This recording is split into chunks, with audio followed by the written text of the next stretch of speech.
대표님이시라면 가지급금, 이 단어만 들어도 머리가 지끈거리시죠? 그런데 말이죠. 이 해결하기 힘든 보채를 세금까지 아끼면서 깔끔하게 정리할 수 있는 5가지 핵심 전략이 있다면 어떠실 것 같으세요? 오늘 그 비법을 제가 확실하게 알려드리겠습니다. 자, 오늘 우리가 어떤 순서로 알아볼 거냐면요. 먼저 이 문제가 왜 시한폭탄인지 아주 충격적인 실제 사건으로 시작해 볼 거예요. 그리고 이 함정이 대체 어떻게 만들어지는지 그 구조를 파헤쳐 보고요. 제일 중요한 부분이죠. 비용과 이익 잉여금을 활용한 5가지 구체적인 해결책. 그리고 마지막으로 왜 지금 당장 움직여야 하는지 그 골든타임에 대해 짚어보면서 마무리하겠습니다. 혹시 이거 그냥 세금 좀 더 내는 문제 아니야? 라고 생각하셨나요? 천만에요. 이 가지급금이 얼마나 무서운 결과를 낳을 수 있는지 실제 사건을 통해 그 위험성을 한번 제대로 느껴보시죠. 아마 이 헤드라인 보시고 깜짝 놀란 분들 많으실 거예요. 바로 유명 배우 황정음 씨 사건인데요. 이 떠들썩했던 사건에 바로 그 중심에 가지급금이 있었습니다. 도대체 무슨 일이 있었던 걸까요? 금액을 보세요. 무려 43억 원이 넘습니다. 황정음 씨가 본인 회사 명의로 대출받은 돈까지 포함해서 이 어마어마한 돈을요, 사업이 아닌 개인적인 용도로 써버린 겁니다. 바로 이 지점에서 법적인 문제가 터지기 시작한 거죠. 자, 여기서 모든 대표님들이 정말 주목하셔야 할 부분이 있습니다. 지분 100%를 가진 명백한 내 회사인데도 법적으로는 횡령이 됐다는 사실이에요. 왜냐하면요, 법은 법인을 대표님과는 완전히 다른 별개의 인격체로 보기 때문입니다. 그러니까 회사 돈을 아무런 증빙 없이 마음대로 가져다 쓰는 그 순간 범죄가 될 수 있다는 무서운 뜻입니다. 형법에서 횡령은 5년 이하의 징역까지 갈 수 있는 결코 가볍지 않은 범죄입니다. 이 사건은 가지급금 문제가 단순한 회계상의 실수가 아니라 자칫 잘못하면 형사처벌까지 이어질 수 있다는 아주 강력한 경고인 셈이죠. 그럼 이렇게 위험한 빚은 대체 왜 생기는 걸까요? 아니, 그렇다면 이 가지급금이라는 함정은 왜 유독 법인 대표님들한테만 나타나는 걸까요? 그리고 어떻게 나도 모르는 사이에 눈덩이처럼 불어나는 건지 그 구조를 한번 제대로 뜯어보겠습니다. 문제의 핵심이 바로 여기에 있습니다. 개인 사업자는 사업과 대표가 하나예요. 하지만 법인은요, 대표와 완전히 분리된 다른 존재입니다. 그래서 법인이 번 돈은 법인의 것이지 대표님 개인 돈이 아니라는 거죠. 이 근본적인 차이를 이해하지 못하는 데서 모든 가지급금 문제가 시작됩니다. 사실 많은 대표님들이 공감하실 거예요. 가지급금이라는 게 회사가 크는 단계마다 어쩔 수 없이 생기곤 하거든요. 처음엔 자본금 때문에, 좀 크면서는 증빙하기 애매한 비용들 때문에, 그리고 사업이 안정되면 또 개인적인 필요 때문에 정신 차려보면 어느새 눈덩이처럼 불어나 있는 거죠. 자, 이제부터가 진짜 중요합니다. 이 골치 아픈 가지급금을 해결할 5가지 전략을 알아볼 텐데요. 놀랍게도 그 시작은 대표님 본인의 급여나 퇴직금처럼 회사의 비용 항목을 아주 똑똑하게 활용하는 데 있습니다. 먼저 2가지 방법부터 보시죠.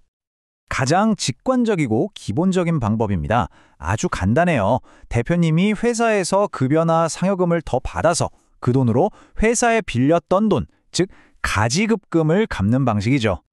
이 방법은 장단점이 아주 명확하죠. 대표님 개인의 소득세랑 건보료는 올라가지만 법인은 그만큼 비용으로 처리해서 법인세를 줄일 수 있습니다.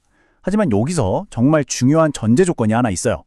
바로 정관의 임원 보수 취급 규정이 명확하게 있어야만 이 모든 게 비용으로 인정받을 수 있다는 점, 이거 꼭 기억하셔야 합니다. 2번째 비용 활용법은 바로 퇴직금입니다. 이건 가지급금 해결에 있어서 거의 히든카드나 마찬가지예요. 왜냐하면 한 번에 큰 금액을 처리하면서도 세금 부담은 상대적으로 훨씬 적기 때문이죠. 그래서 여기서 핵심은 이겁니다.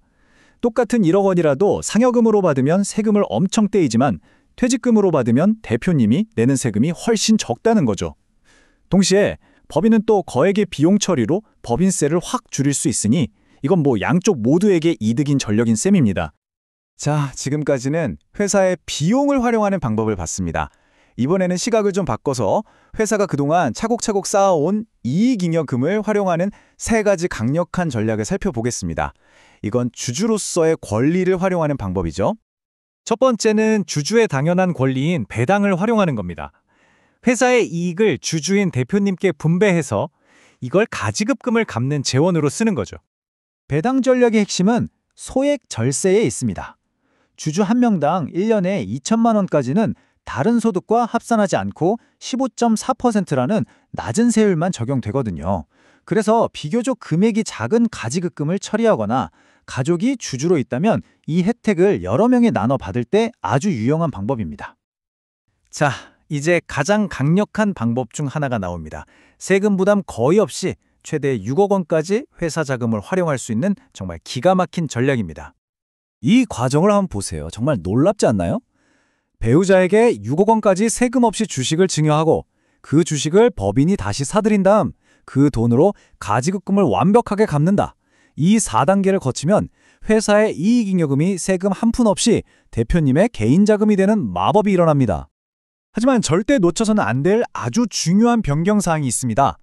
바로 1년 의무 보유 기간입니다.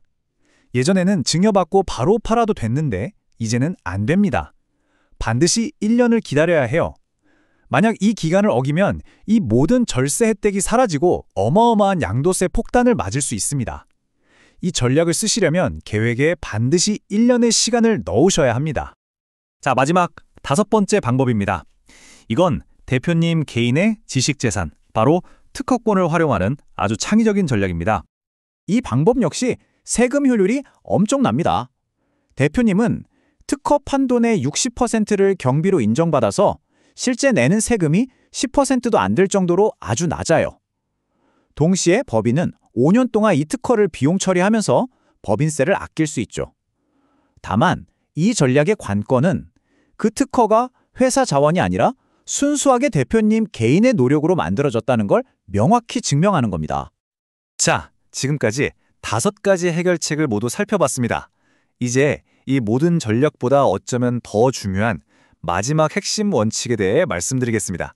바로 타이밍의 문제입니다. 세법은요, 계속해서 바뀝니다. 그리고 절세 전략의 문은 점점 더 좁아지고 있어요.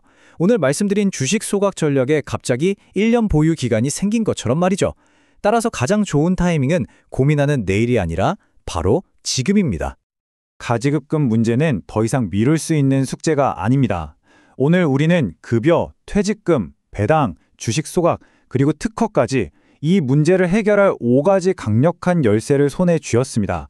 세법이 더 불리하게 바뀌기 전에 대표님의 선택은 무엇입니까? 전문가와 상담해서 우리 회사에 딱 맞는 최적의 해결책을 찾아 재무적 미래의 주도권을 되찾으시길 바랍니다.